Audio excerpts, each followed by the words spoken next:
Doutora Ana Cristina Canedo, presidente da Sociedade Brasileira de Geriatria e Gerontologia do Rio, convidei para essa conversa para a gente falar um pouco sobre os idosos nesse momento de pandemia, e não só de pandemia, mas de flexibilização, né? No momento que a gente tem o início de redução das medidas de quarentena, tem uma volta a um novo normal.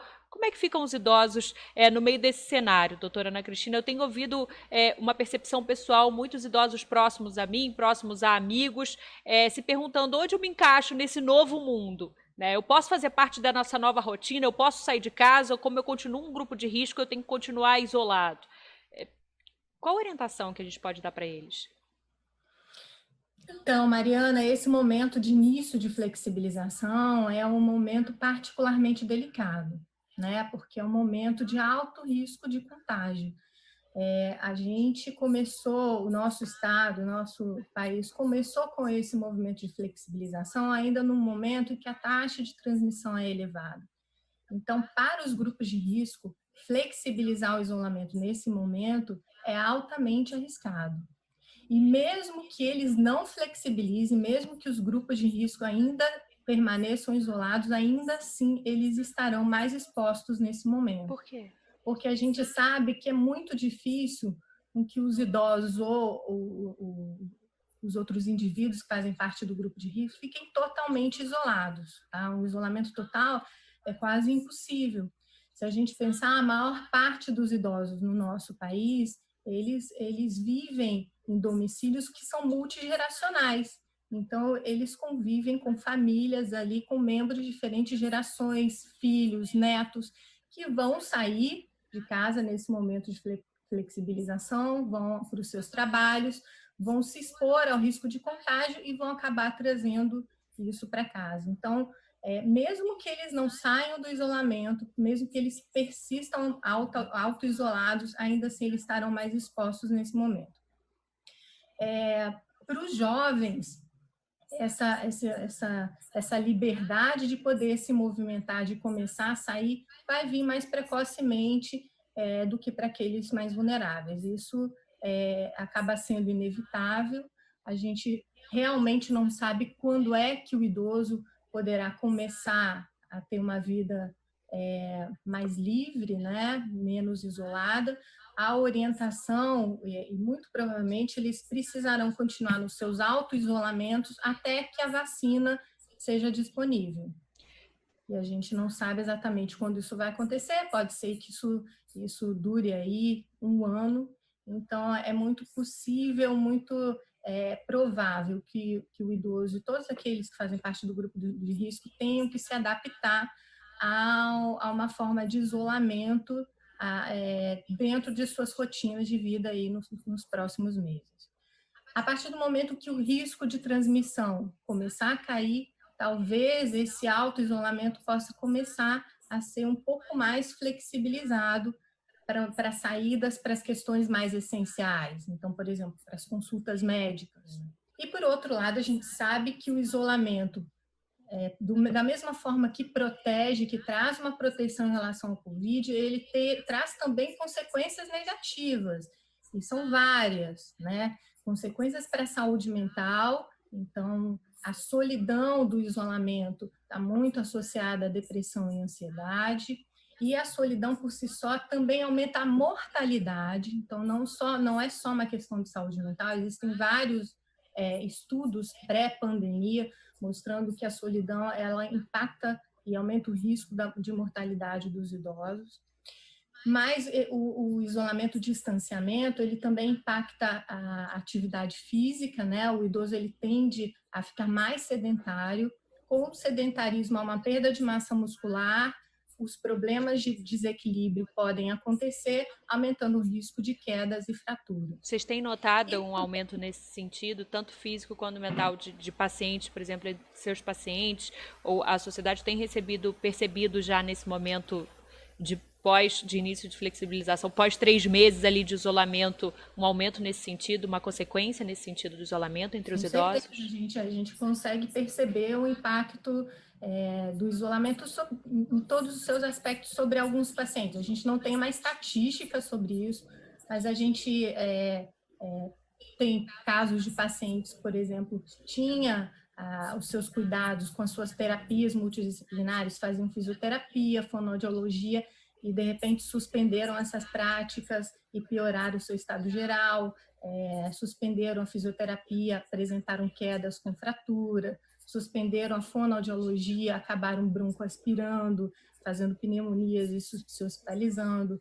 Tem pacientes que acabaram fazendo trombose venosa profunda por falta da fisioterapia. Então, a gente sabe também que tem os idosos que suspenderam os seus acompanhamentos médicos de rotina ou as suas investigações. Às vezes eram doenças que estavam ainda em investigação, que poderiam ter sido diagnosticadas precocemente e não foram. Tem algo que pode ser feito, alguma orientação que pode atenuar essa consequência ainda? Você falou das consequências da solidão, depressão mental ou física. Eu sei que são muitos os campos, mas que tem alguma orientação que pode atenuar sem colocar, sem expor esse idoso ao risco? Então, Mariana, eu acredito que a gente vai precisar alcançar um equilíbrio muito delicado e não existe uma fórmula para todos, né? Cada caso vai precisar ser individualizado para que se pese o benefício do isolamento e o risco que ele está trazendo para cada indivíduo em especial.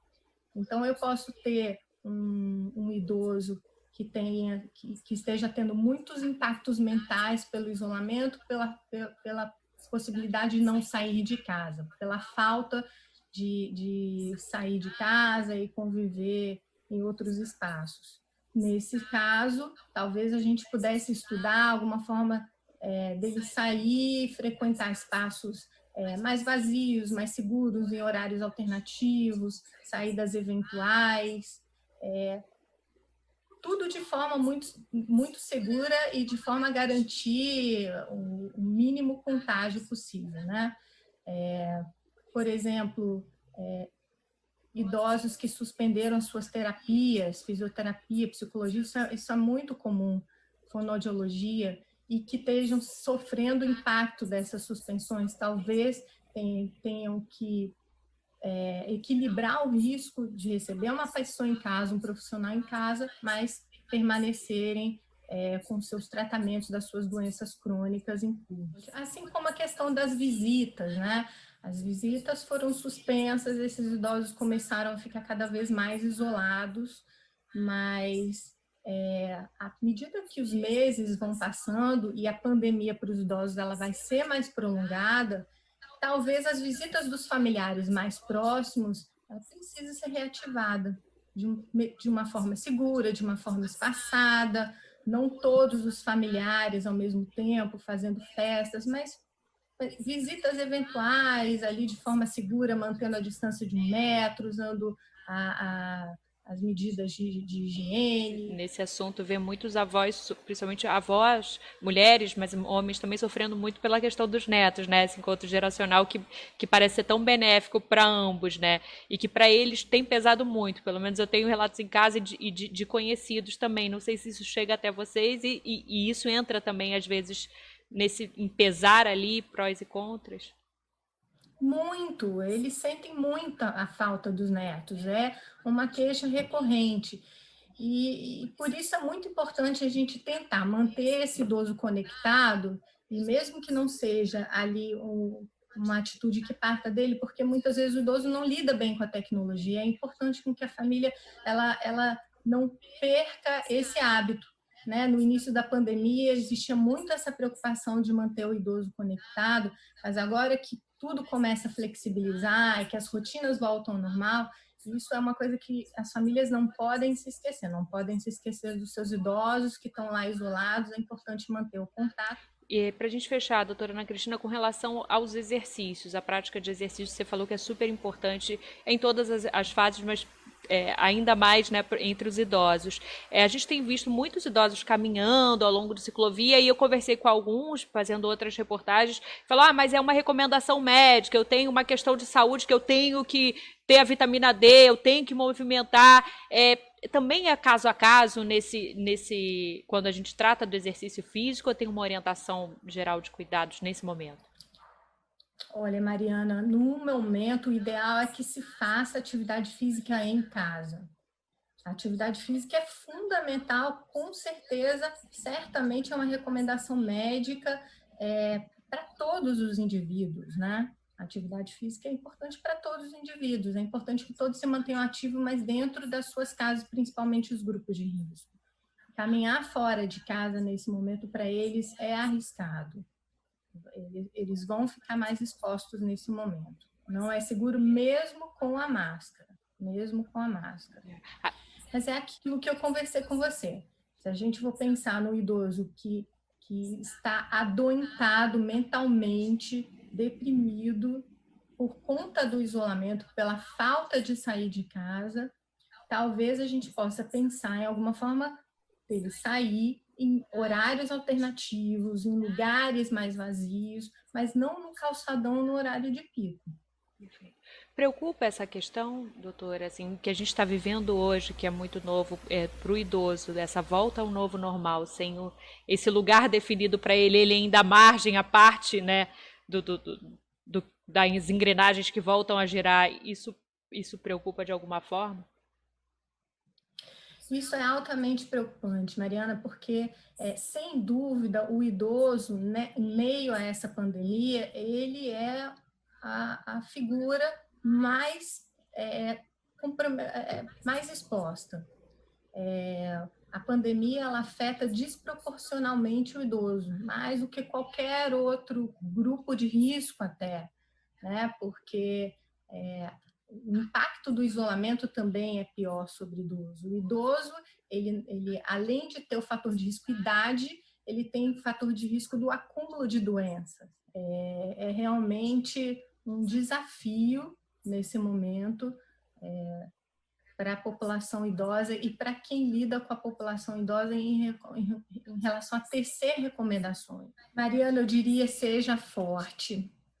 Seja forte, porque tudo isso vai passar. Não desista de se proteger, não desista do seu isolamento nesse momento. Esse momento em que todos saem para as ruas não é momento de você sair.